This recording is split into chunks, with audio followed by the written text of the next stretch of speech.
اتفرجت على اعلان مسلسل سيد الناس لعمرو سعد، وبصراحة يا جماعة بعد ما اتفرجت على الاعلان انا مش متفائل بصراحة، يعني مش مستلطف الموضوع. لان مستر عمرو سعد واقع من ساعة ملوك الجدعنة حتى الان في الاداء بتاع اللي هو يا عم انا بلطجي، عارف انت الطريقة دي. وانا بصراحة واحد من الناس مش بستلطف الموضوع ده، لان انا ابن حارة شعبية وبقعد مع الناس اللي هي من الفئة دي، وانا من الفئة دي اصلا.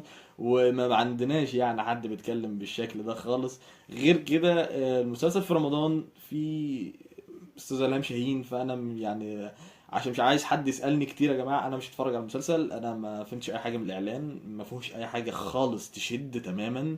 في الهام شاهين، في طريقه عمرو سعد في التضجين في الكلام دي، فانا ام اوت خالص. يا ريت ما حدش يخش يكلمني في اللي هو ايه رايك في المسلسل وايه رايك في الاعلان انا مش متفائل خالص، وانا بره الموال ده. واستنوا مني فيديوهات تانية عن مسلسلات تانية، وتكتب لي في الكومنتات اذا كنت مختلف او متفق معايا في اي حاجة، وتابعني بنزل محتوى عن التمثيل وبس كده.